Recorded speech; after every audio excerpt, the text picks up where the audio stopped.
Wait, what's that? What's my gender identity? Oh, I'm so glad you asked. So, like, how would you describe what gender is? What gender do you think I am?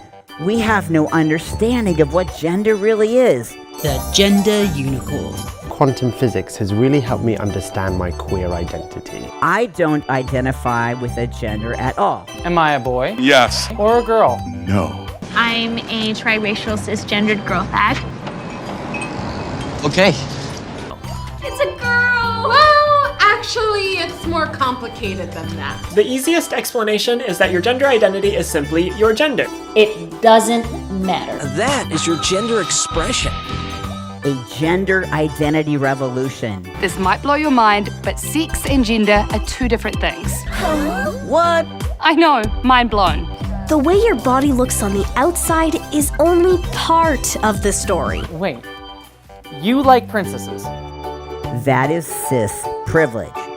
Let's look at some gender identities. Maybe your boy likes My Little Pony. Maybe your girl likes Transformers. Just skip over the sex question in the first place. It doesn't matter. So, I wish you all gender confusion. I get it. The discussion of the gender spectrum confuses you, and that's fine. It makes no sense. But if you don't know anything about it, don't f***ing speak on it. Okay, peace. Hi, we're back with Season 2, and instead of the big long video we made last year, we've decided to take a shorter, more regular approach instead. We're here today to talk about sex, gender, gender expression and gender identity, outlining what each of these terms means and why making a distinction between them is so important. We're also going to mention one organisation who don't seem able to make that distinction and the ramifications they now seem to be facing. Most importantly though, we're actually going to come up with a comprehensive definition of what gender identity actually is. There are a lot of terms thrown around in the current debate about gender and trans rights, and these definitions all seem to be different depending on who you talk to. So let's start by explaining and defining these terms. It can be confusing as people tend to use these terms interchangeably at times, but in reality, each can be defined quite simply. Let's start with sex. If you have a guy and you have a gal, put some hair on her, all right? This represents their sex, male and female. Everybody on this planet was born with either a penis or a vagina. That is your biological sex. Everybody on this planet was born either male or female. Chromosomes XX or chromosomes XY. Quite scientific. So far so good. Sex is a person's biological category. There are two of them, male and female, into which humans and other living things are divided on the basis of their reproductive functions. Humans and other mammals have two sex chromosomes, the X and the Y.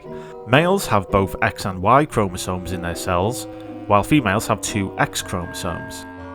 This is true of 99.98% of all humans alive today.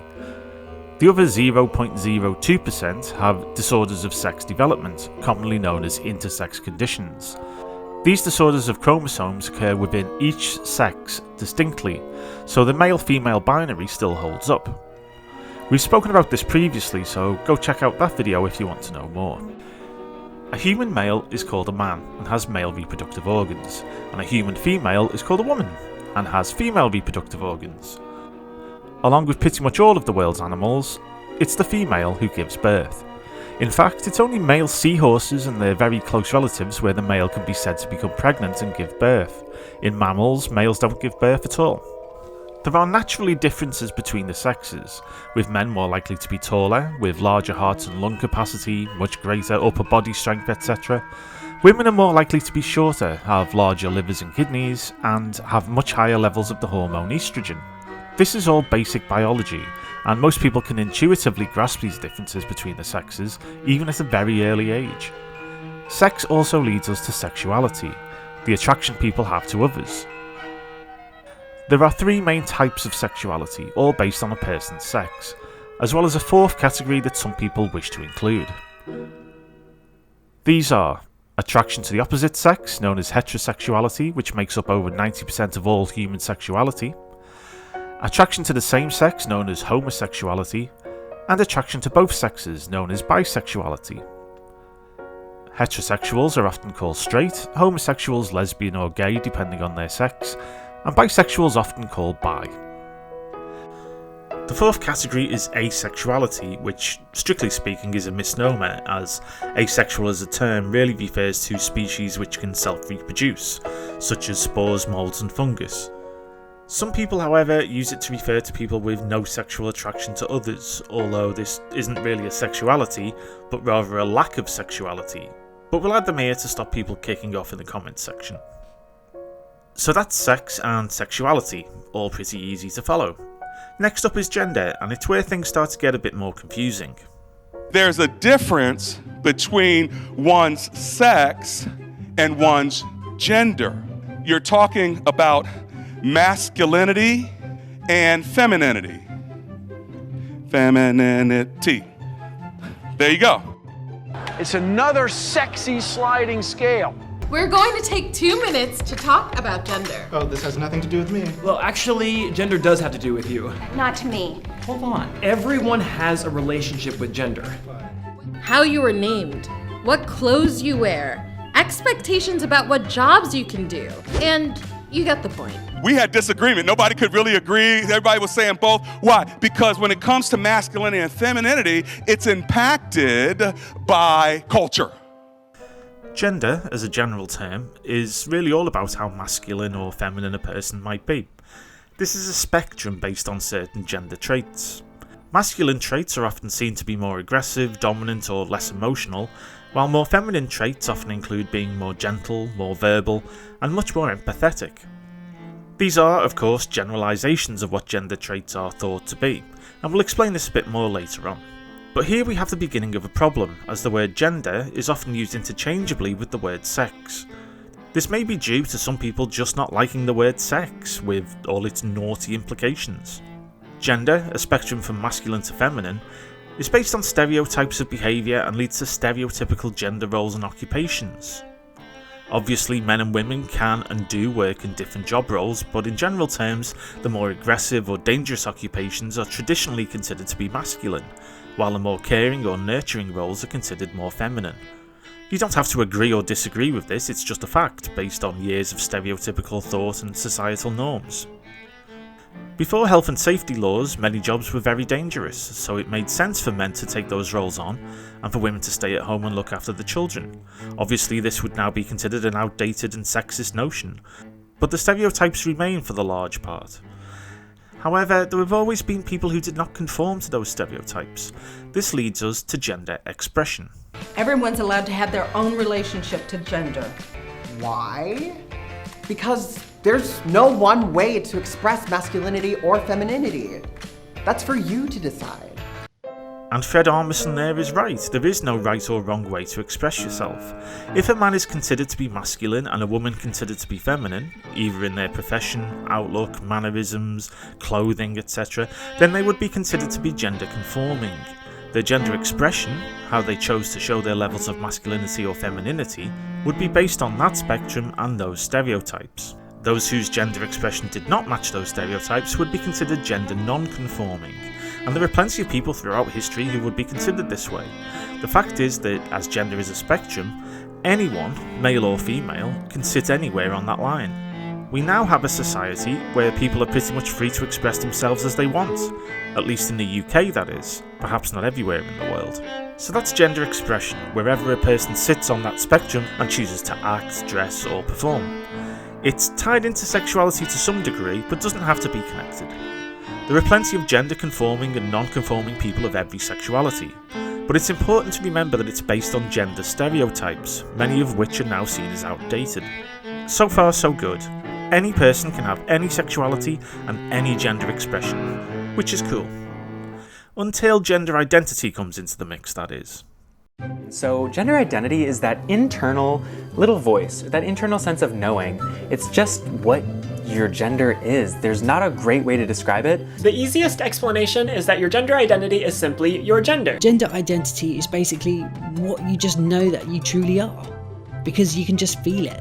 She was looking for a label to describe her gender identity. Demi-boy, demi-girl, gender fluid, agender, bi-gender. There's stuff like fuzz gender. This is Tumblr. If you put this couple in the middle of masculinity and femininity, if you have a sort of hyper extreme masculinity, it's like, ooh, men. And so he feels rejected by this side, magnetically pulled to this side, so now he may think he's a girl. Gender identity tries to take that flexible spectrum and revert it back to a constrained notion of how people should be seen.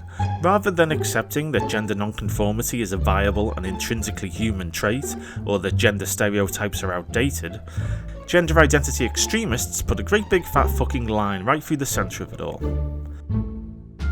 The idea behind this is that gender identity is internal, rather than gender expression, which is external. So a man who feels masculine and conforms to that would be considered to be a man, and the same for a woman who feels feminine and conforms to that notion. They would be considered a woman. However, any man who feels internally that they are feminine and conforms to female gender stereotypes and female gender expression can now claim to be a woman. This is transgender, and doesn't always have anything to do with sex or sexuality. Most trans-identifying males don't go through surgery or even take hormones. They simply claim that they feel like a woman, identify as a woman, and want society to treat them as a woman. Obviously, this works the same for women who feel that they identify as men. It also throws the term non-binary into the mix, to include those people who do not identify as either male or female, making a strange three-tier system to replace both the traditional sex binary and the gender expression spectrum. But then, gender identity goes further again, as it includes the notion of gender being fluid. I could have worn a skirt today, and y'all would have been like, oh my gosh, that's crazy. Now don't worry, I only thought about it for a minute, and then I realized that ain't happening. Kilt ain't coming on Dr. D.A. Gender traits aren't static or intrinsic to a certain gender. I thought that in order to be genderqueer or non-binary or, anything other than cisgendered, I thought you had to experience dysphoria. But what I've come to and what I've learned from others and what I've allowed myself to believe is that there's no prerequisite for any gender term or another. To be genderqueer, you don't need to feel anything other than the fact that genderqueer resonates for you. To explain it in a binary sense, I feel sometimes like a boy, sometimes like a girl, sometimes like a boy, and sometimes like both, and sometimes like neither. Gender fluid is somebody that the gender identity tends to be more in flux. It can vary. A gender fluid person might feel really female one day and might feel more masculine another. So there's more of that fluidity there between one gender or another, multiple genders. Again, I'm not an expert on this. But in practice, it ain't so simple, kids. And a person's gender identity may change over their lifetime. The concept of being gender fluid is that any person, male or female, can jump to any of these three categories whenever they choose. Your gender identity could be gender fluid, so you can identify as a man 1 minute, a woman the next, then non-binary, and you can keep jumping as much as you want, whenever you want. There are no limits. So let's quickly recap. Sex is biological, innate, and fixed. It doesn't move around and is based entirely on your physiology and genetic makeup. It's also very easily measured, even with differences of sex development or intersex conditions. People are either male or female, a binary choice. Sexuality is simply based on your sex and the sex of the people that you're attracted to. And even though gender is sometimes used as another word for sex, it's actually the cultural differences between the sexes rather than the physical differences. Gender expression is how you choose to externally express yourself on the spectrum of masculine to feminine, while gender identity is simply how you feel your gender should be internally at any point in time. It isn't fixed, it's completely fluid, and as such, it's impossible to measure other than taking someone's word for it. So this leaves us with a huge problem. Sex and gender identity are clearly two completely incompatible systems. One is fixed and measurable, the other ever-changing and not measurable at all. One is based on scientific facts, the other on innate feelings.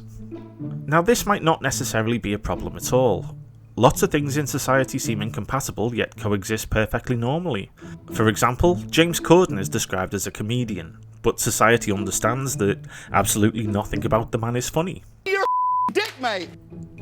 Problems do arise, however, due to the shared language of both sex and gender identity. This appears to be a deliberate muddying of the waters. The definition of woman, for example, is an adult human female. This makes sense. Homosexual people use the terms gay or lesbian to denote their same-sex attraction. Male and female describe a person's biological and genetic makeup. But gender identity also uses these phrases and words to describe the very opposite of what they mean. You've heard the phrase trans women are women, but actually they're male. People choose pronouns that apply to the opposite of their sex. It's also possible for people with opposite sex attraction, heterosexuality, to now be called gay or lesbian. This is just extraordinary. This is the definition adopted by this body today, that anyone who identifies as a woman is a woman. Women means adult human female. First of all, f*** you. If you're a lesbian and you're gatekeeping trans women that are lesbians, that is transphobic as f***. And you're transphobic. Not f***ing sorry. Sex is pretty much well defined. In humans, it's the two categories, male or female, into which humans are divided on the basis of their reproductive functions, genes, and chromosomes. It's simple and has been the basis of society since the dawn of humanity.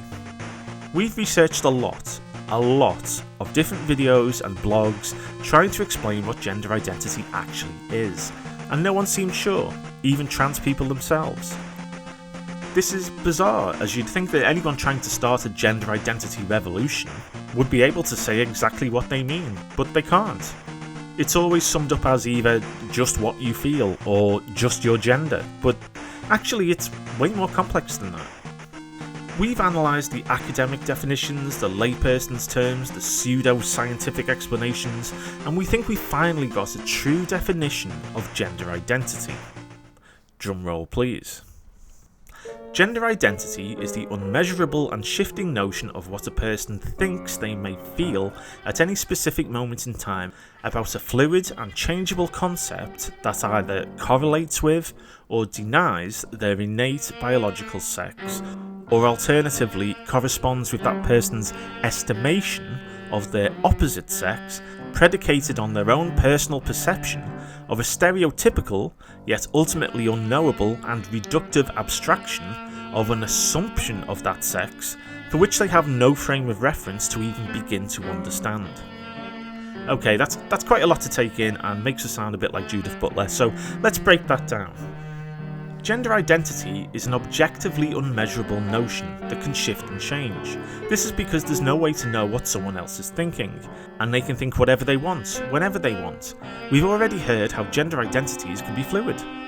It's also based on what a person thinks they may feel, their internal perception of what gender is and how it applies to them. And again, this is at any specific time, as you could ask a person claiming to be gender fluid what their gender identity is and receive different answers at different moments. And the very concept of what they're basing it on, the idea of a changing spectrum between masculine and feminine, means that this is a fluid concept based on another fluid concept. The gender identities people identify with are ones that either correlate with their biological sex, which makes them, quote, cisgender, or they deny their biological sex, which makes them non-binary. A person can also believe that their gender identity corresponds with the opposite sex, but this is only an estimation of that sex, as it's not only based on their own personal perceptions, assumptions and ideas of that sex, but it also reduces the opposite sex to an abstract notion by way of aligning it with stereotypical gender roles, traits and expressions. A person of one sex cannot legitimately say they know what the opposite sex feels like, so they can only base it on an assumption of that sex. They cannot possibly have any definite, concrete notion of what being that sex feels like, as they have no true frame of reference as to how it would be truly living as that sex. It's all an estimation or an assumption. We can explain this another, easier way. Gender identity, when it boils down to it, is whatever anyone wants it to be, whenever they want it to be. And this causes major problems. A society based on sex allows for separation along the lines of those sexes. including sports, shortlists, paid disparity reports, and allows females to safely use spaces such as domestic abuse shelters or prison cells, where sex is incredibly important, safe in the knowledge that males are barred from entering them. In all, it's incredibly difficult to abuse as a societal system and has been around for centuries. A society based on gender identity, on the other hand, means that none of these separations can take place. Males identifying as female, and remember this is a fluid notion and anyone can identify as any sex at any time, they can now enter those female-only spaces. Biological reality is not accepted, language is not based on reality, and sexuality cannot be defined. It's a system that can be very easily abused by people due to a person's sex being no longer quantifiable or fixed. In a gender identity-based society, men can enter women's sports, they can claim places on women's teams, they can use their physiological differences to gain advantage, and generally beat women in those sports. In a sex-based society, this doesn't happen. In a gender identity-based society, men can be placed on women-only shortlists, ending up in a situation where males like Catherine Bristow become the co-chair of Green Party women. The other co-chair, Emma Bateman, was suspended for questioning this, leading to the bizarre state of affairs where Green Party women could end up chaired by two trans-identifying men. In a sex-based society, this doesn't happen. In a gender identity-based society, the much-needed political shortlists, created to ensure that political places don't always go to men, they just simply vanish. Any man can claim to be a woman and be placed on the shortlist, and these shortlists are already in short supply. In a sex-based society, this doesn't happen. In a gender identity-based society, gender pay gap reports, which should really be titled sex-based pay gap reports, don't mean a thing. If anyone can claim to be any sex at any point, then statistics become meaningless, and no one will be able to tell if women are earning equal amounts to men for doing the same job. In a sex-based society, this doesn't happen.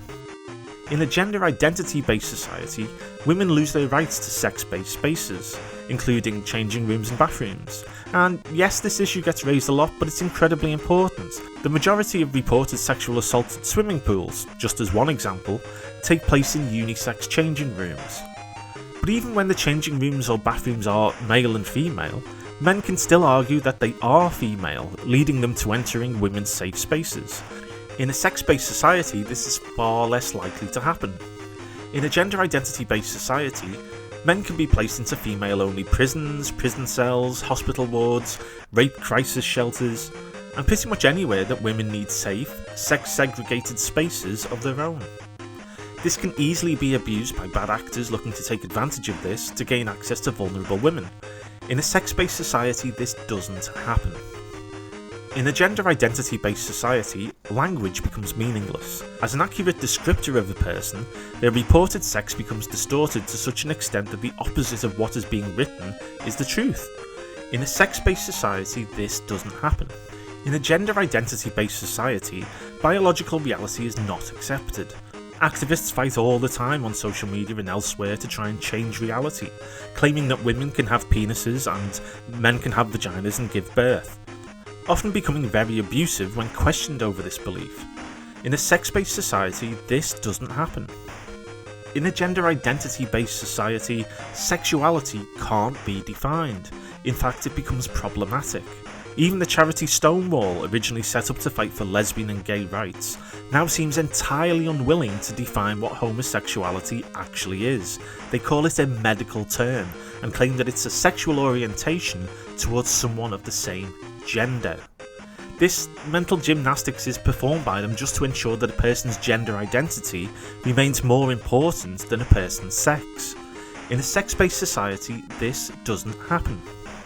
All in all, a gender identity-based society is incredibly easy to abuse, and we've just shown a small selection of the issues that this raises.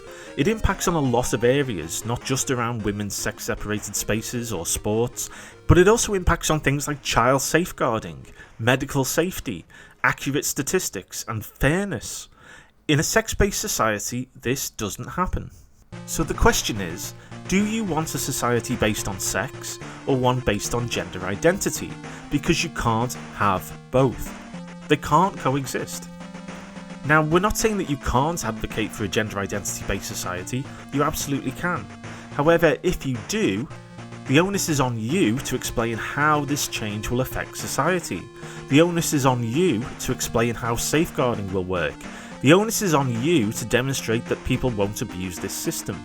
The onus is on you to provide answers, not just repetitive slogans or half-arsed rhetoric. Give us the details, explain it to us, tell us how all these issues will be resolved. It reminds us of an old riddle, the two guards riddle. It's quite famous and chances are you've already heard it and know the answer. It goes like this. There are two doors. One leads to safety, the other to harm. You don't know which is which. In front of these doors stand two guards. One guard can only tell the truth, the other can only tell a lie. You're only allowed to ask one guard one question, and you have to try and work out which is the door that leads to safety. Well, this is the situation in which the UK and other countries are now finding themselves, only now it's the two societal systems riddle. One door leads to the continuation of a sex-based society, the other leads to a gender identity-based society. And, as we've demonstrated, it appears that one choice leads to harm and the other leads to safety. It also appears that one societal system can only tell the truth and the other can only lie. But the difference here is, you can and should ask as many questions as you like. Stonewall, the former gay rights and now pro-trans rights organisation, has found out the hard way that by not adequately explaining how this brave new societal system might work, you risk looking kinda sketchy and frankly pretty dumb. We'll have more on Stonewall in our next episode, but to summarise very quickly what is an ongoing and fast-moving situation, many of Stonewall's diversity champions, who are organisations who've signed up to and pay Stonewall to provide training on diversity, are quitting this scheme. This has all been prompted by Stonewall overreaching and lobbying hard for these companies and organisations to gear policies around and move towards a gender identity-based society. Companies and organisations such as Channel 4, Ofsted, ACAS and others have followed the Equality and Human Rights Commission's lead in publicly exiting the diversity scheme. This was quickly followed by the Women and Equalities Minister Liz Truss urging an official withdrawal from the Stonewall scheme for all governmental departments, with the Ministry of Justice being the first to state publicly that they will no longer be part of Stonewall's scheme. And, rather than addressing the root cause of why these organisations are leaving, Stonewall's chief executive Nancy Kelly decided instead that she would, and let me just check my notes here, compare anyone who didn't believe in gender identity to anti-Semites, while Stonewall tweeted the incredibly childish "You OK Hun" to major newspapers reporting on this story. So, for example, how do you represent lesbians who hold gender-critical views? They might say you don't represent them. So we don't claim to represent everybody in the LGBTQ community. Is it of any cause of regret to you, though, that some people do now feel alienated from Stonewall? For those kind of minority within the community, I think, that just really strongly feel that they have really strong concerns about trans inclusion. And, you know, we just disagree. And I'm really comfortable with our direction as an organisation. I'm really comfortable with the decision that we made years ago to become trans inclusive. As we say, we'll go over this in more detail next time. There's a lot going on with Stonewall at the moment and things are moving very fast, so keep an eye out for that one. Well, that's it for now. Thank you so much for joining us.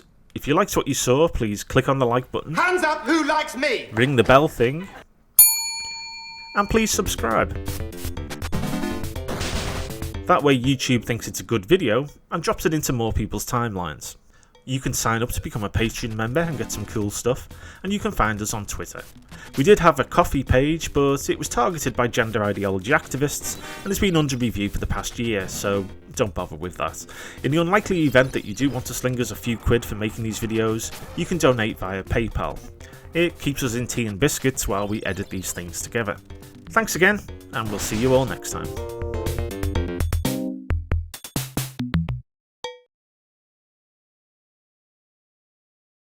A human male is called a man, and has...